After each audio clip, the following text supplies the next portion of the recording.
2,000 years before anyone wrote a single word about anger management, the Stoics had already mapped the entire battlefield. They did not study calm as an accident of personality. They studied it as a craft, the same way a blacksmith studies fire, the same way a sculptor studies stone.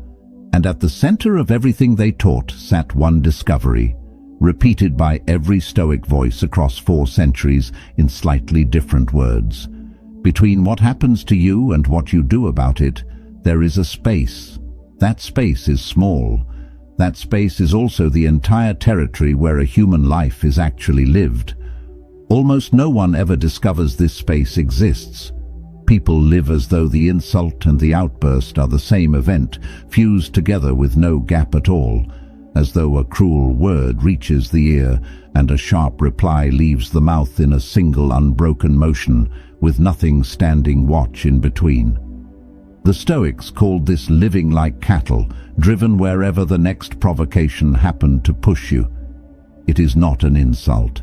It is simply an accurate description of a mind that has never been trained. Seneca said, "The greatest remedy for anger is delay." That single sentence contains the whole of what follows. Delay is not weakness. Delay is not hesitation born of fear. Delay is the deliberate widening of that sacred space between trigger and response until it becomes wide enough to actually live inside, wide enough for reason to enter before the reaction does. This video walks through 5 ancient disciplines drawn directly from Stoic teaching, each one aimed at a different part of that same space. Not 5 clever tricks, 5 old, tested truths, carried forward across centuries because they have never once stopped working.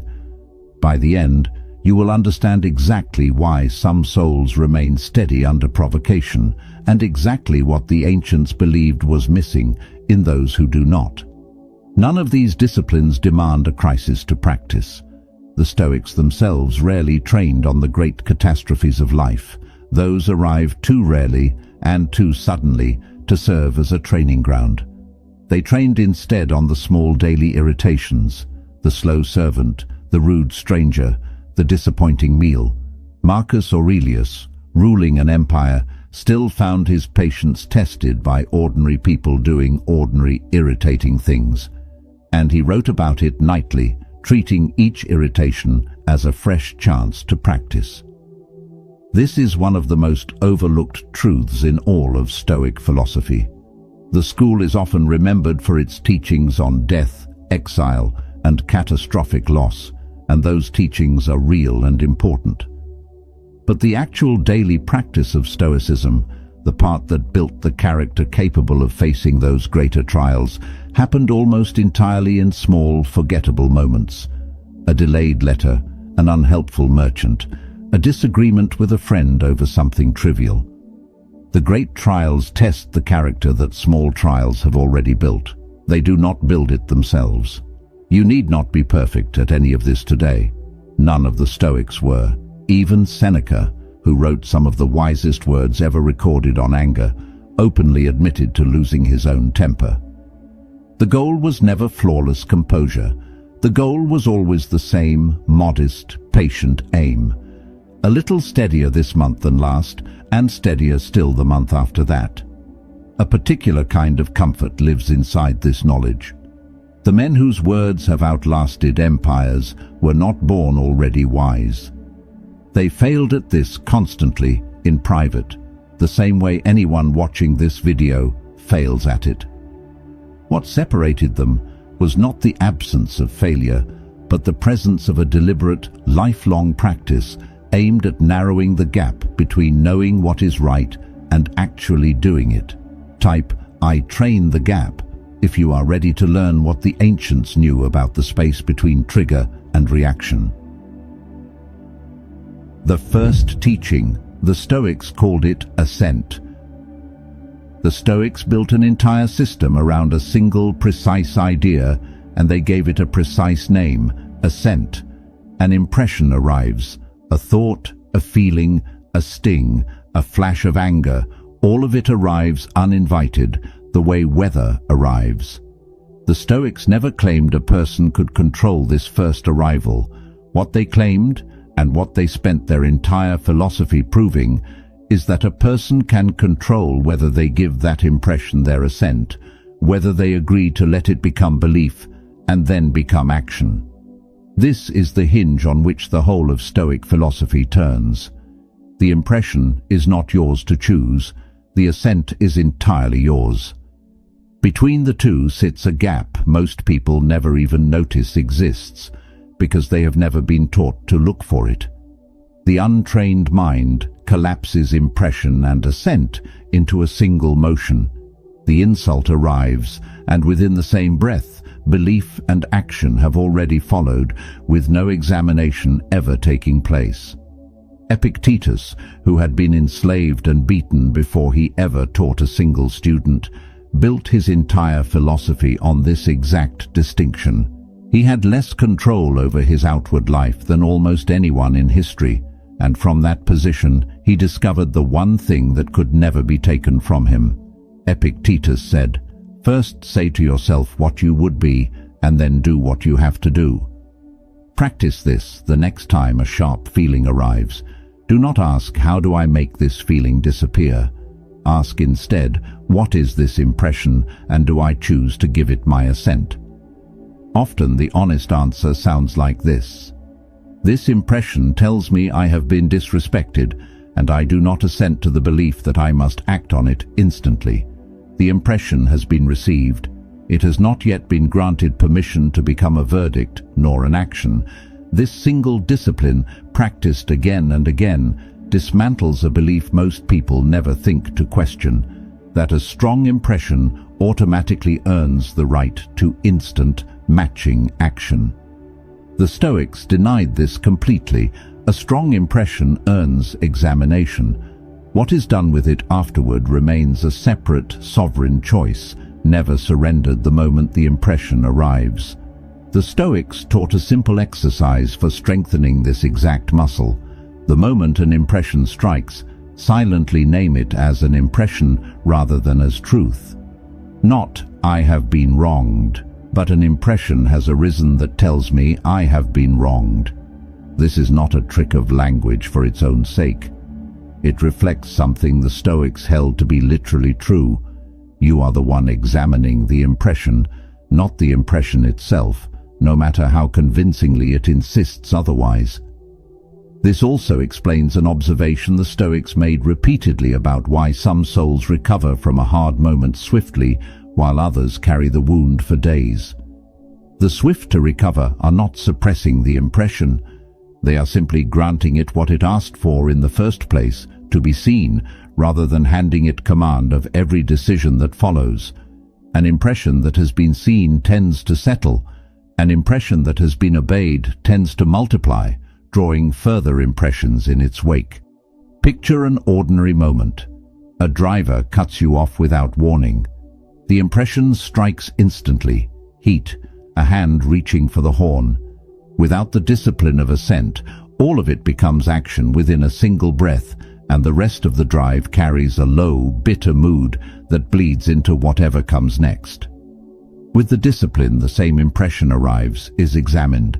There it is, sharp and immediate, and a separate, calm decision follows about what, if anything, truly needs to happen. Often the answer is nothing. The impression has been received. It was never granted command of the next 10 minutes of your life. The Stoics did not consider this discipline a denial of feeling. Epictetus himself never claimed a wise person feels nothing when struck by misfortune or insult. He claimed only that the wise person does not mistake the first jolt of feeling for a final verdict on what must be done about it. The untrained mind treats every strong impression as though it arrived already carrying its own instructions. The trained mind understands that the impression delivers only information, and the instructions, if any are needed at all, must still be written by reason. This teaching also explains something the Stoics observed about character over long stretches of time. A person who consistently grants instant assent to every passing impression slowly becomes unpredictable even to themselves, governed by whichever feeling happens to arrive loudest on a given day. A person who practices withholding assent, even imperfectly, begins to notice a strange steadiness settling into their own character. Not because the impressions stopped arriving, but because the impressions stopped being mistaken for commands. A useful distinction is worth holding on to here, one the Stoics themselves drew carefully.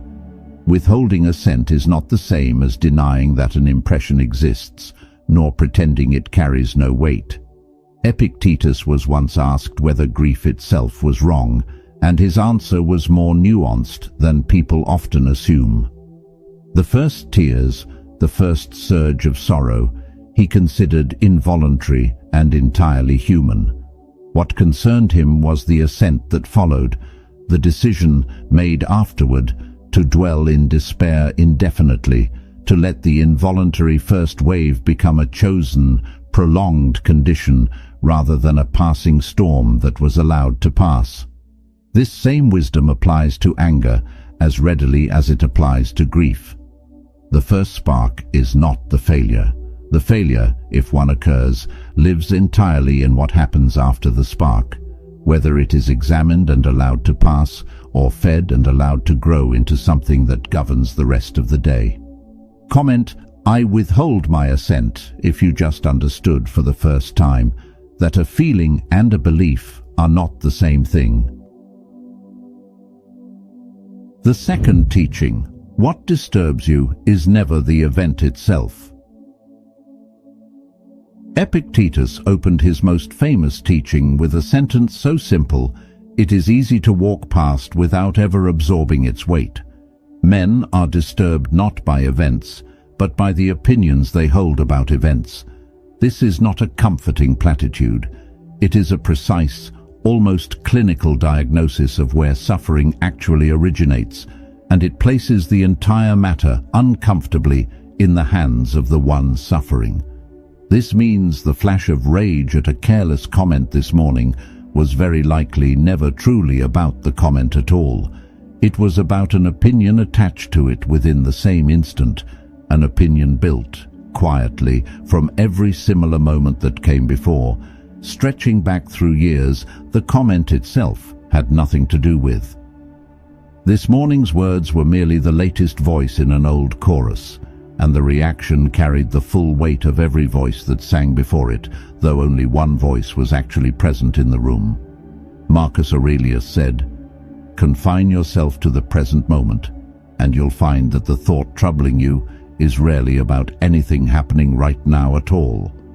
This is precisely what the Stoics meant when they separated the event from the opinion held about it. The mind, in a moment of disproportionate suffering, is not truly responding to what just occurred. It is responding to an entire accumulated history of similar moments, all rising together, disguised as one overreaction to one small thing. Once this teaching is understood, the work transforms entirely. Instead of asking, "Why am I so disturbed by something so small?" the Stoic question becomes, "What opinion have I attached to this event? And is that opinion actually true?" Sometimes the answer surfaces at once. A parent who dismissed you this exact way, a friend who broke faith this exact way. Sometimes the answer takes longer to uncover. Either way, the asking accomplishes something the Stoics considered essential. It separates the size of the disturbance from the size of the actual event, which is, more often than not, the entire root of the suffering. A simple test is worth applying the next time a disturbance feels larger than its cause. Ask whether the weight of the feeling actually matches what occurred, judged as plainly as the Stoics insisted all things be judged. A reply delayed 6 hours does not, on its own, typically earn enough dread to ruin an entire evening. When the measure does not balance, when the disturbance plainly outweighs the event, that imbalance is almost always where an old opinion is hiding, lending weight the present moment never earned on its own. The Stoics taught that a person standing before you today deserves to be judged for what they have actually done, not for what another soul did to you long ago. Failing to make this distinction means responding to a ghost rather than to the living person in front of you. A new companion gets treated, without anyone intending it, like the one who once betrayed trust. A new colleague gets treated like the one who once claimed credit unjustly. The opinion formed long ago quietly attaches itself to someone who had no part in forming it. Think of a simple family dinner. Someone offers a light joke about a messy kitchen. For most people, the comment passes through harmlessly and vanishes within seconds. But for someone shaped by years of constant criticism, that same small joke can suddenly feel like an indictment of their entire character, and the reaction that follows arrives wildly out of proportion to one small joke at the table. The Stoics would say plainly, the joke did not disturb you.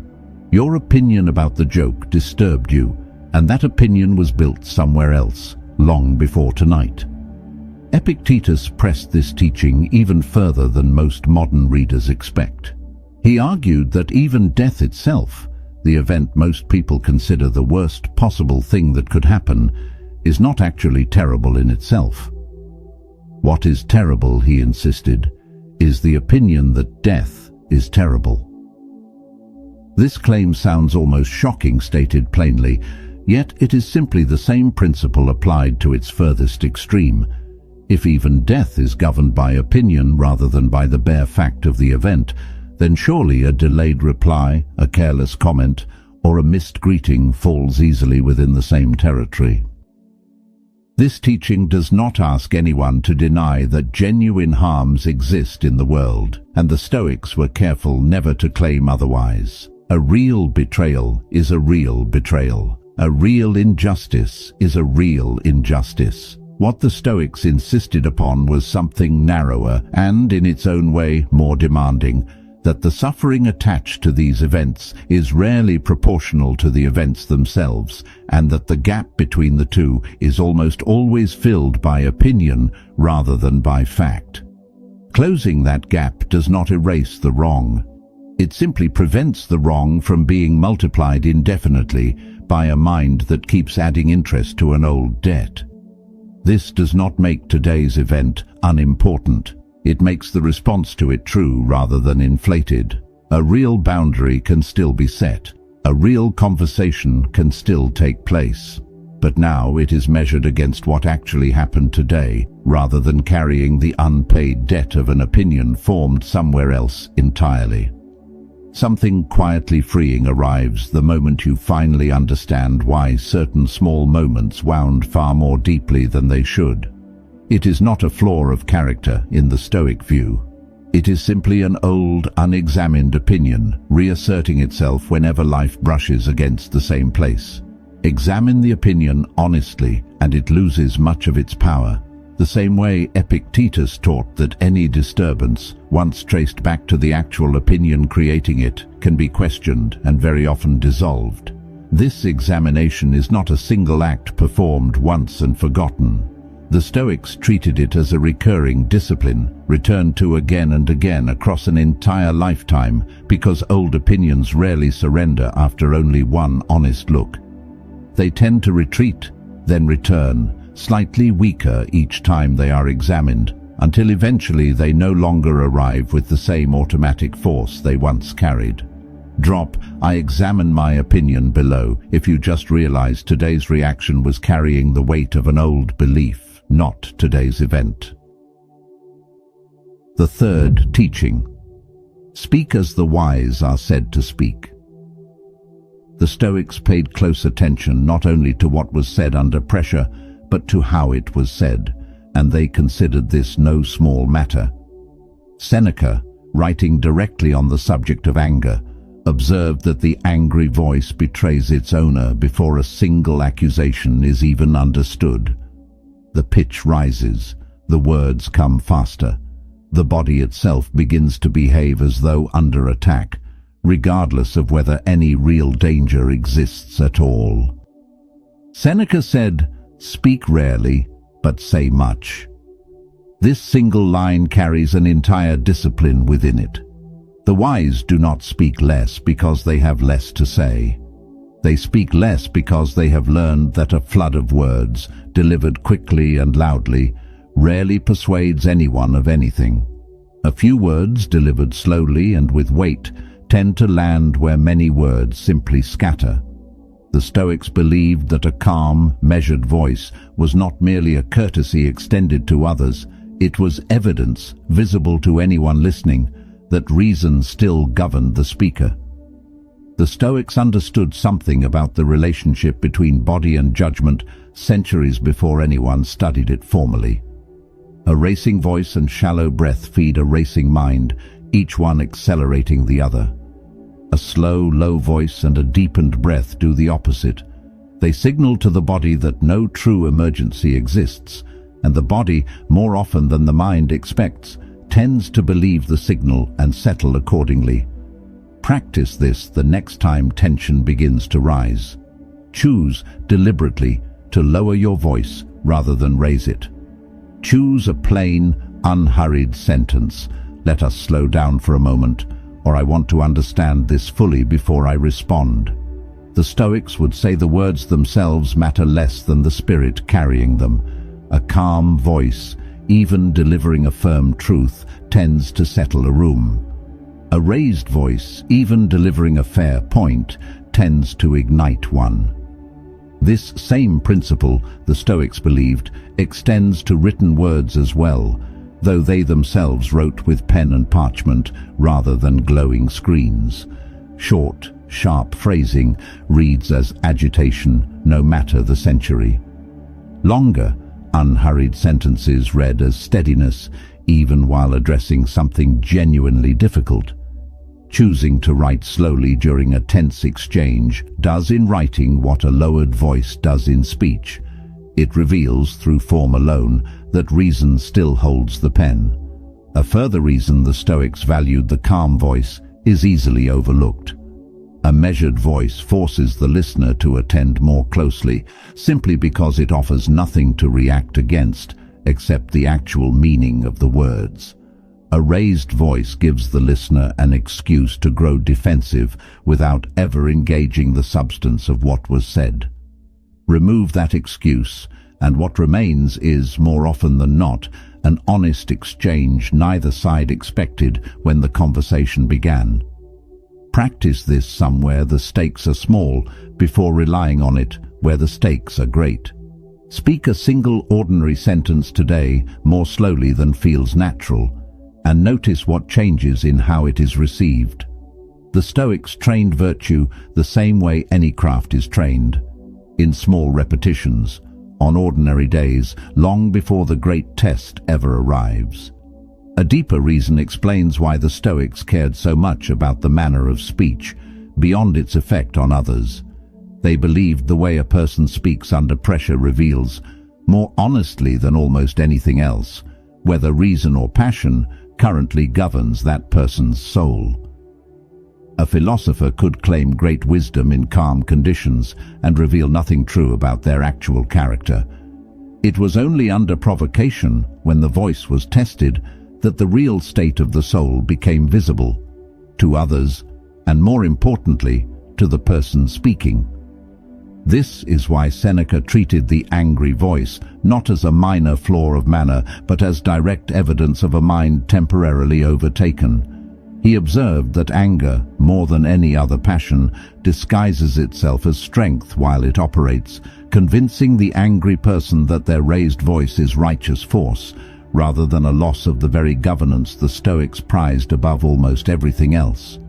Seneca went further still, writing an entire treatise on anger in which he described it as a brief madness, a temporary loss of reason that feels while it lasts, exactly like clarity and conviction. This is precisely what makes anger so dangerous in his view. It does not announce itself as weakness. It dresses itself as righteous certainty, and only afterward, once the voice has settled and the words can no longer be unsaid, does the mind recognize what actually happened in that moment.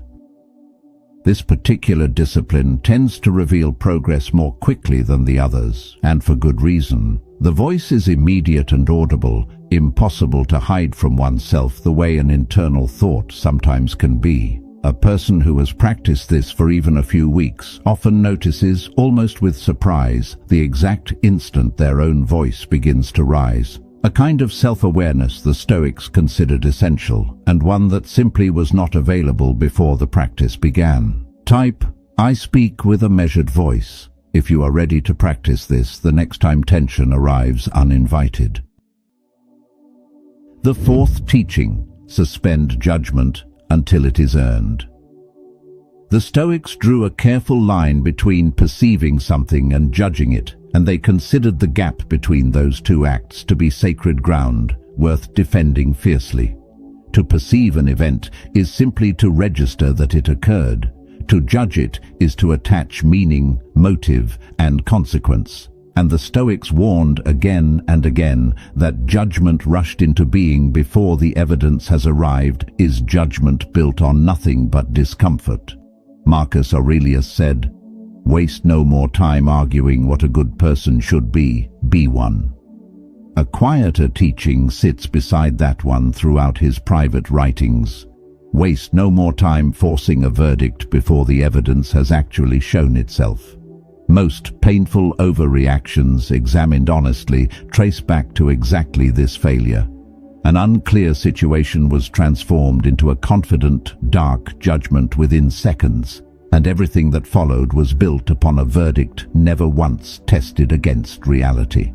The discipline lies in noticing the precise instant a judgment tries to form before enough is truly known. A friend has not replied in 6 hours. The judgment eager to form might whisper they are avoiding me or I have done something wrong.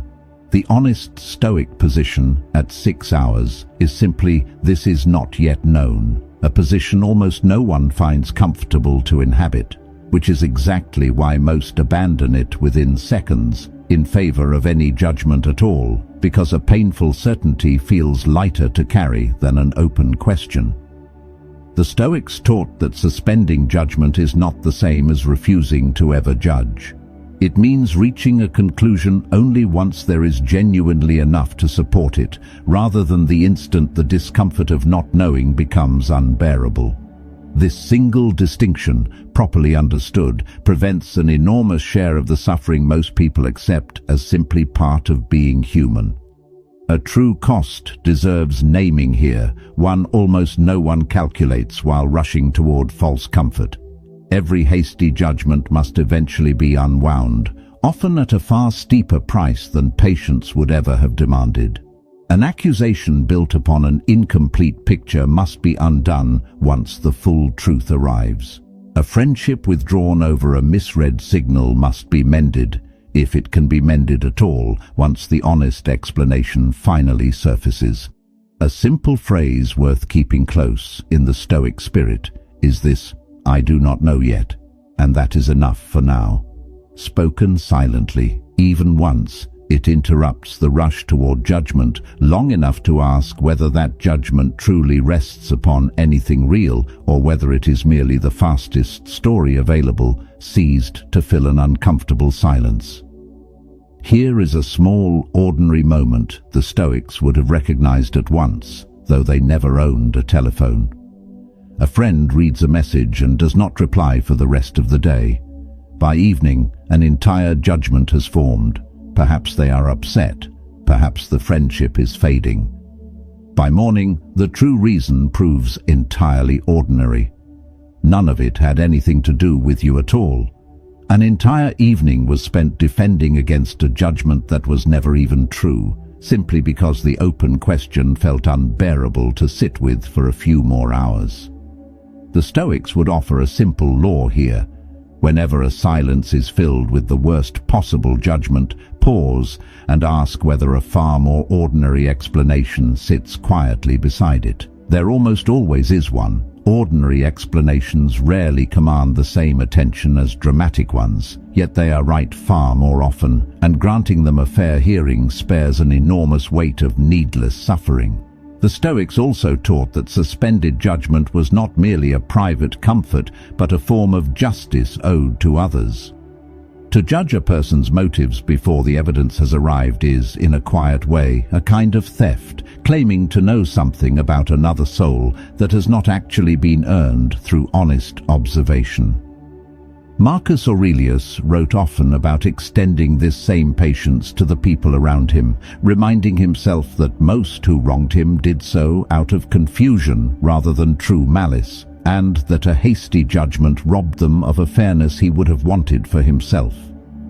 This extends, in Marcus Aurelius's own writing, to a striking degree of generosity toward people who genuinely had wronged him. He reminded himself, repeatedly, that those who act badly usually do so because they cannot see clearly, not because they have chosen cruelty with full understanding of what they were doing. This was not naivety on his part. It was a deliberate discipline, practiced because he understood that a mind quick to assume the worst of others tends, over time, to become a mind that suffers the worst, regardless of what those around it actually intended. This teaching does not require believing that everyone is secretly good, which the Stoics themselves never claimed. It requires only the patience to find out which kind of person stands before you, rather than deciding in advance and treating the verdict as already settled before the evidence has had any real chance to speak. Comment: I suspend my judgment if you have caught yourself rushing toward a verdict that later proved false. The fifth teaching: meet the day already prepared for friction. Marcus Aurelius opened many of his private mornings the same way, and the opening line still startles modern readers the first time they encounter it. He reminded himself, before his feet even touched the floor, that the people he would deal with that day would be meddling, ungrateful, dishonest, jealous, and difficult. This was not bitterness toward the world. It was a deliberate act of preparation, performed for one reason alone, so that when the friction actually arrived, it would meet a mind that was already braced for it, rather than a mind caught completely by surprise. This single habit explains, more than almost any other Stoic teaching, why some souls seem to absorb provocation without ever being shaken by it. The untrained mind treats every irritation as an ambush, a sudden insult against an expectation that the day was supposed to run smoothly. The trained mind has already expected friction before it arrived, and an expected disturbance carries only a fraction of the force that an unexpected one carries. Surprise, more than the provocation itself, is often what produces the fast, regrettable reaction. Marcus Aurelius said, "Begin the morning by saying to yourself, I shall meet with the busybody, the ungrateful, the arrogant, the deceitful, yet none of this can touch what is truly mine." This morning preparation was never meant to breed cynicism or distrust of others.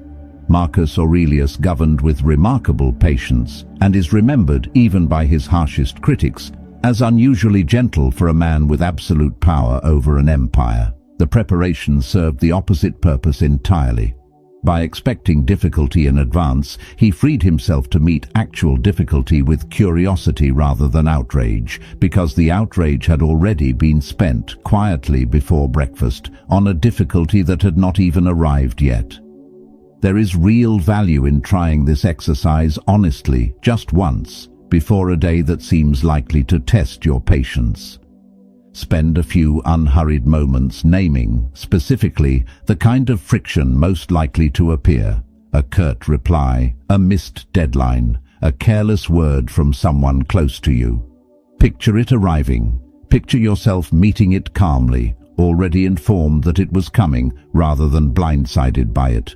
This is not pessimism. It is closer to a soldier checking their own readiness before stepping onto unfamiliar ground. Seneca extended this same practice toward larger trials, not only the small irritations of an ordinary morning. He counseled rehearsing loss, rehearsing hardship, rehearsing the worst a single day could bring, precisely so that none of it, should it ever arrive, would find the mind defenseless. Fortune, he wrote, strikes hardest at those who expected nothing but ease. The Stoics aimed to be struck by nothing they had not already considered in advance, even briefly, even imperfectly. This teaching connects directly back to the very first lesson of this video. A mind ambushed by surprise has no time to examine its own impressions before granting them assent. A mind already prepared for friction meets that same impression with far less force behind it, which makes every other discipline in this video considerably easier to practice when the actual test finally arrives. Consider how differently a single delayed flight lands on two different travelers. One expected smooth, uninterrupted travel and feels personally wronged the moment the delay is announced, as though the universe owed them an apology. The other expected, in some quiet corner of their mind, that travel involves friction as a matter of course, and the same delay registers simply as the friction they had already accounted for. Nothing about the delay itself changed between the two travelers, only the preparation did, and that preparation alone determined whether the next hour was spent in quiet patience or in mounting fury. None of this requires gloom or constant vigilance against imagined disaster. A few unhurried minutes each morning naming what kind of friction the day might bring is enough. The aim is modest, not to predict the future with any accuracy, but simply to remove the element of surprise from ordinary human difficulty so that patience never has to be assembled from nothing in the heat of an actual provocation. Last one, type I prepare for the friction ahead, and choose tomorrow morning as the morning you truly begin. 5 ancient teachings. Withholding assent until reason has examined the impression, tracing a disturbance back to the opinion that actually created it, not the event itself. Speaking with a measured voice, so reason rather than alarm holds the word. Suspending judgment until the evidence has truly arrived. And meeting each day already prepared for friction, the way Marcus Aurelius prepared himself each morning, so that provocation never lands as ambush, but as something already expected and already met with composure. None of this asks you to become someone else. The fear, the anger, the sting of betrayal, none of it vanishes, and the Stoics never claimed it would. What changes is what unfolds in the small space between the impression and the reply. That space is narrow. Yet the Stoics insisted it is nearly the entire territory in which a human life and a human character are actually decided, one moment at a time, across an entire lifetime. The Stoics never believed a person could choose what befalls them.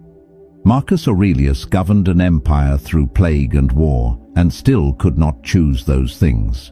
What every Stoic from Zeno to Seneca to Epictetus to Marcus Aurelius insisted upon across 4 centuries and radically different circumstances was this: the response remains entirely yours, in every circumstance without exception. Pause for a moment on the sheer span of time that idea has survived. Zeno first taught it in a painted porch in Athens, centuries before Rome had risen to its height. Epictetus taught it from a position of literal enslavement. Marcus Aurelius taught it to himself, privately, while commanding the most powerful army in the known world. 3 radically different lives, 3 radically different stations, and one identical conviction passed faithfully between them: that the space between event and response belongs, in every single case, entirely to the one standing inside it. You were not born with this strength. Neither was any Stoic who taught it. It was built, the same 5 teachings, practiced upon the same small, forgettable moments that arrive constantly and matter to almost no one except the soul deciding in that very instant who they intend to be inside them.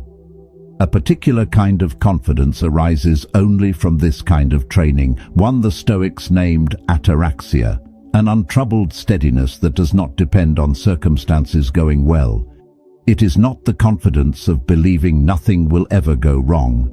It is the steadier confidence of knowing that whatever does go wrong, a trained and examined response already waits to meet it.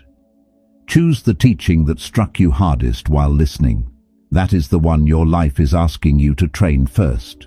Practice it this week upon something small enough that failure costs almost nothing, so that when something truly difficult arrives, the teaching already feels familiar rather than attempted for the first time under real pressure. A full year of this practice looks from a distance almost unremarkable, the way Stoic philosophy itself often looks unremarkable to those who have never tried to actually live it. Lived day by day, up close, it looks like something else entirely. An argument that never happened, a friendship that survived a misunderstanding, a version of you that others, without ever knowing the discipline behind it, simply begin to call unshakable. This is, in the end, what the ancients actually meant by wisdom. Not a vast collection of facts about the universe, but a settled, practiced mastery over the small space between what happens and what is done about it. Every Stoic text that survives, across centuries of war, fire, and loss, points back toward this same narrow ground, because the ancients understood something modern life still struggles to accept. There is no larger battlefield available to any human being than their own response to what life brings them. Consider how strange it is that these words have survived at all. Empires that once seemed permanent have crumbled into ruin. Languages that once filled entire continents have gone silent. And yet a handful of letters written by a Roman philosopher to a friend, a private journal never meant for publication, a series of lectures recorded by a student. These fragments have outlasted nearly everything else from their era, because the problem they addressed has never once stopped being the central problem of human life. Every generation rediscovers the same narrow gap between provocation and response, and every generation must learn, as if for the first time, that the gap is where freedom actually lives. You need no perfect week to begin. You need only a single moment today in which an impression is examined before it is obeyed. That is the whole of the beginning. Everything else is built slowly, faithfully, the same way it was built by every Stoic who came before you. If this reached you exactly when you needed it, hit that like button, leave a comment with the teaching you are choosing to begin with, and send this to the one soul in your life who could use a longer pause between provocation and reply. Subscribe for more ancient wisdom made practical for the life you're actually living. And remember, the calmest person in any room is very often the one who studied the oldest teachings the most carefully.